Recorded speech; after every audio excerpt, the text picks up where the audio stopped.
मज़ीद बात करते हैं, लेकिन जो मैंने जिक्र किया था $10 मिलियन की एक और ट्रस्ट डीड, ये ट्रस्ट डीड हुई मूसा गनी के और एक सऊदी बाशिंदे के दरमियान।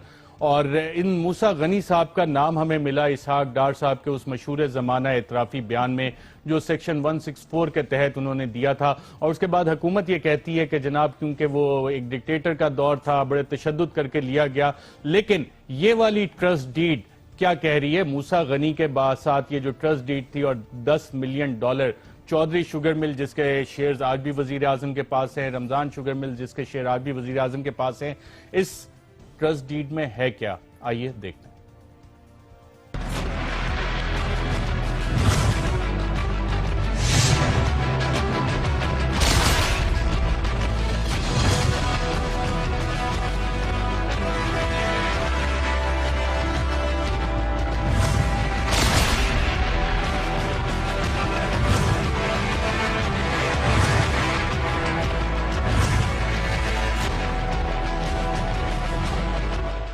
शरीफ खानदान अदालत में यह साबित करने में कोशां है कि फ्लैट जायज तरीके से खरीदे गए,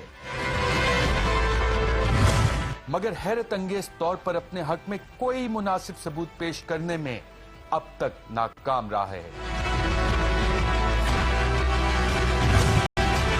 बल्कि जो कतरी खतूत और दुबई मिल की सेल डीड पेश की, वो खुद शरीफ खानदान के खिलाफ ही सबूत बन चुकी है। इसी तरह इसहाक डार के वकील शाहिद हामिद ने जब अदालत में खड़े होकर कहा कि इसहाक डार का एतराफी बयान कागज का एक टुकड़ा है, तो जस्टिस आसिफ सईद खोसा का कहना था कि यह कागज का टुकड़ा नहीं बल्कि एक ऐसा सबूत है जिसकी कभी तहकीकात नहीं की गई।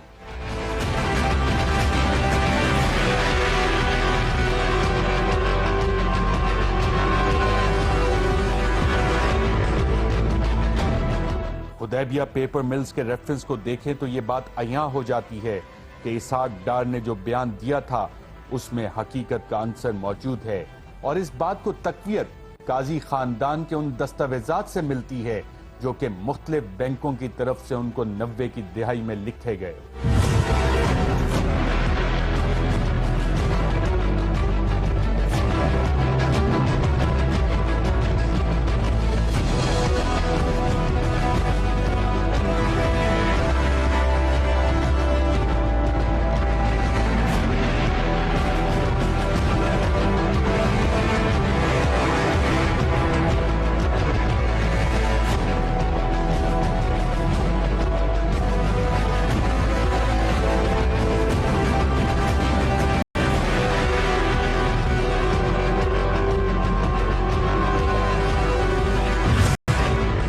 सवाल यहां पर यह है कि मौजूदा चेयरमैन नैब ने इसहाक डार के खिलाफ तहकीकात बंद क्यों की?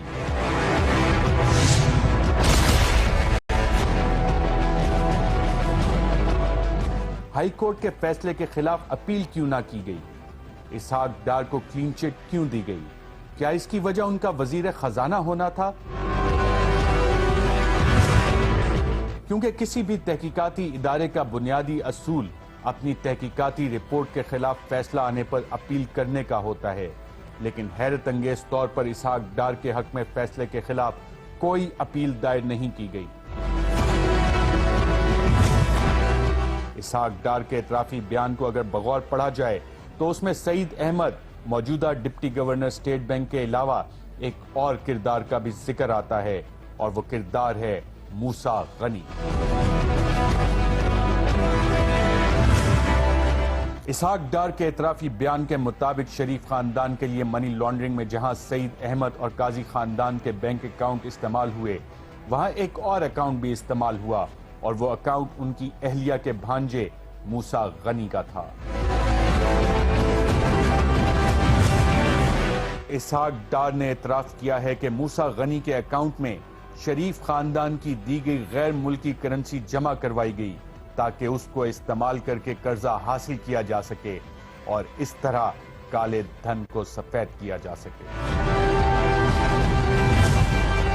अगर इसहाक डार के मुताबिक उनका यह बयान गलत है और जबरदस्ती लिया गया, तो फिर मूसा गनी और सऊदी शहरी के दरमियान इस ट्रस्ट को क्या कहा जाए? इस ट्रस्ट में मूसा गनी ने तारिक शफी के बेनामदार का किरदार अदा किया। जी हां, वही तारिक शफी जिनके बारे में शरीफ खानदान के वकला ने सुप्रीम कोर्ट में बयान किया कि वो मियां शरीफ के बेनामदार थे और गल्फ स्टील मिल में मियां शरीफ के बेनामदार की हैसियत से सामने रहे। अगर इस ट्रस्ट डीड को बगौर पढ़ा जाए तो ये ट्रस्ट डीड हुई तो मूसा गनी और एक अरब शहरी के दरमियान, लेकिन इस ट्रस्ट के तहत Chaudhry sugar mill, Ramzan sugar mill, Hudaibiya engineering, Hudaibiya paper mills, Hamza board और हमजा स्पिनिंग मिल्स कर्जे हासिल करने की ख्वाहिशमंद थी और इस गर्ज से चाहती थी कि अरब बाशिंदा शेख अब्दुल गनी मुख्तलिफ बैंकों को गारंटी फराहम करे ताकि शरीफ खानदान की कंपनियां कर्जे हासिल कर सकें। ट्रस्ट के मुताबिक सऊदी शहरी $10 मिलियन की गारंटी देने पर तैयार हुआ, वो भी इसलिए कि कैश या सर्टिफिकेट जो कि उसके अकाउंट में वक्तन फवक्तन जमा करवाए जाएंगे। यानी कि मूसा गनी जो कि ट्रस्टी हैं, वो $10 मिलियन सऊदी बाशिंदे को अदा करेंगे, जो कि वो सऊदी बाशिंदा अपने ट्रस्ट की हिदायत की रोशनी में पाकिस्तान में देगा ताकि इससे कर्जा लिया जा सके, जो कि Chaudhry sugar mills, Hudaibiya paper mills, Hudaibiya engineering, Ramzan sugar mills वगैरह के लिए काम आएगा।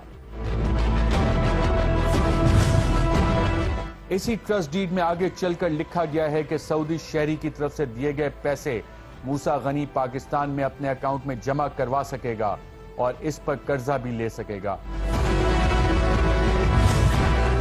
अगर अब आप इसहाक डार के इतराफी बयान को दोबारा देखें तो ये ट्रस्ट भी इसहाक डार साहब के बयान की तस्दीक करता हुआ नजर आता है कि मूसा गनी को पैसे दिए गए।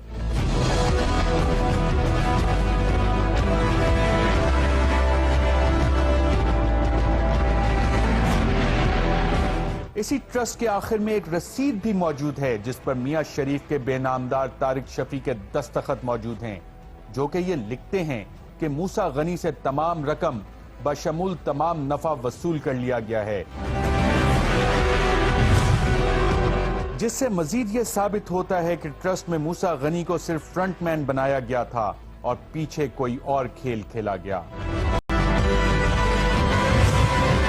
सवाल यहाँ पर अब यह है कि हुकूमत वक्त के वुज़रा और मेंबरान कोर्ट के बाहर और कोर्ट के अंदर वकील ये कह रहे हैं कि इसहाक डार का बयान जबरदस्ती लिया गया और ये कि बयान सच नहीं। अगर मान भी लें कि यह बयान सच नहीं तो फिर ये क्या हसीन इत्तेफाक है, ये क्या चमत्कार है कि इसहाक डार ने अपने गलत बयान में जो जो गलत बयानी की, उनकी गलत बयानी को गलत साबित करने के लिए एक से बढ़कर एक दस्तावेज मौजूद है जो चीख चीख कर कह रहा है कि इसहाक डार का बयान सच है।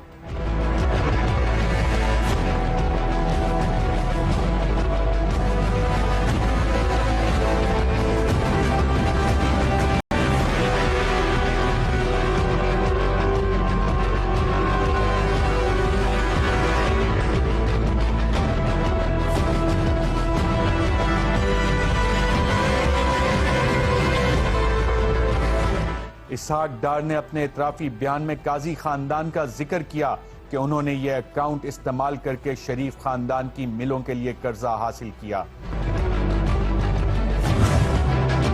आज उस कर्जा हासिल करने के तमाम दस्तावेजात इस कौम का मुंह चिढ़ा रहे हैं कि कर्जा हासिल किया गया, मगर इसहाक डार साहब अदालत में फरमाते हैं कि मेरा तो बयान ही गलत है।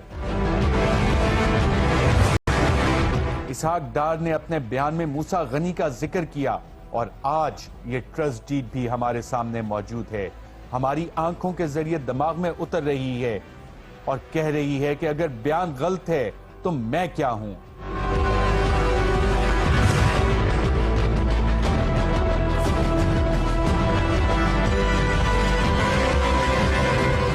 अगर बयान गलत है तो मूसा गनी किस लिए ट्रस्ट बनाकर शरीफ खानदान की मिलों के लिए कर्जा हासिल कर रहा था।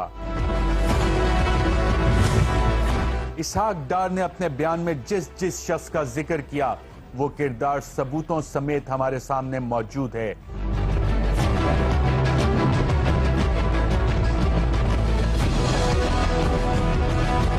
हुदैबिया पेपर मिल्स रेफरेंस हमारे सामने मौजूद है। यह सब कोई अफसानवी किरदार नहीं। इस सारी कहानी में अगर कोई अफसाना है तो वो डार साहब का कभी इकरार और कभी इनकार ही है।